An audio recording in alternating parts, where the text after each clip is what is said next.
Hey guys, thank you so much for joining me, and I just want to say thank you so much for clicking on this video. It really does mean a lot to me that you are willing to take just a few minutes out of your day to support me. So thank you guys so much.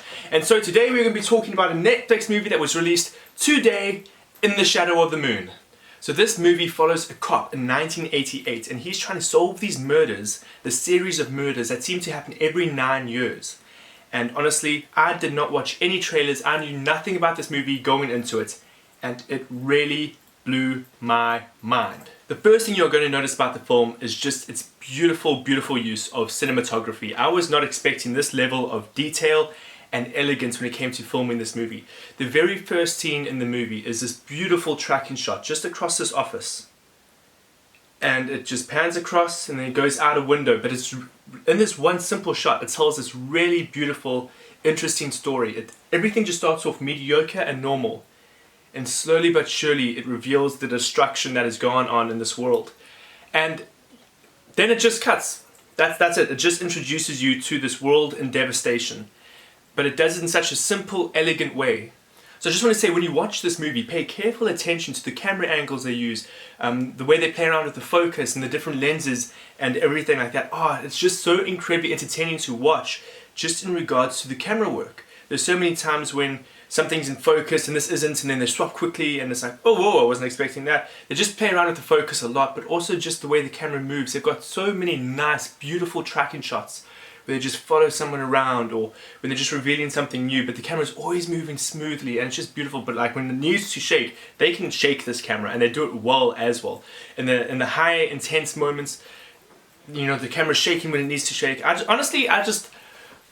I probably enjoy the cinematography more than anything else in this movie. Every time there was a new shot, I was like, oh, that's a good shot. Nah, that's a good shot. So really, in terms of the cinematography, I can't stop singing this movie's praise. They really did that well.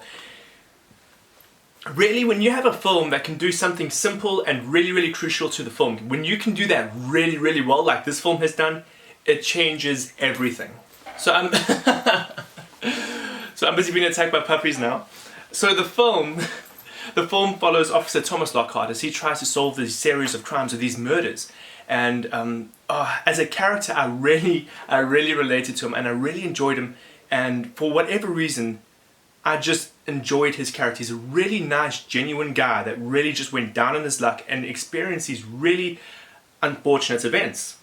And so throughout this film, we go on this journey with Lockhart as he's just trying to do the right thing. He's trying to do what he believes is the moral thing to do, and no one believes him. Everyone thinks he's just going crazy. And I just think it's just so interesting. When the world has turned its back on you and the world is telling you you're crazy, stop doing what you're doing, you're just damaging everything, do you go with what the world is telling you to do? Or do you go with what you believe is right? I thought it was a very interesting concept, and they really showed it in a very interesting and fun way.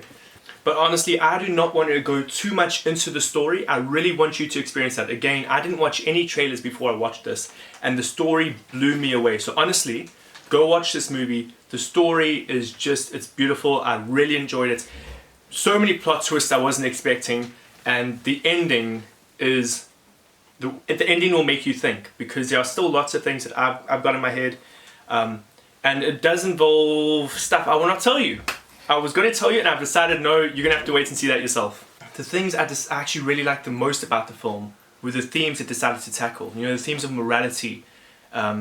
Is doing bad ever excusable when it results in something good happening? And you know, they pose this question in Endgame as well, with War Machine, where he's like, so what if we just go back in time and, you know, kill baby Thanos? And even Deadpool flirts with the idea of going back and killing baby Hitler. And the film goes, would you go back in time and kill people if it meant people in the future would be saved? And that's always been a very interesting question to me, and that film tries to answer this question, or at least it goes, this is what we think, what do you think about it?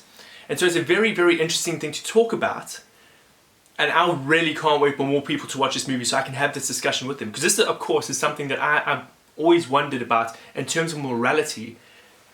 Is it okay to do someone harm if it means it will help someone else? And how much damage can we do to one person or to multiple people if it means this number of people be safe? So like how many in terms of X, how much can we do to X so that Y is okay? So guys, if you haven't watched In the Shadow of the Moon yet, I highly recommend it. It blew me away. I went in with reasonably medium expectations, of course not having watched any of the trailers, only seen the poster, and the movie was hella enjoyable. Like, I really enjoyed it. I will definitely be watching it again in the future. So guys, I highly recommend it.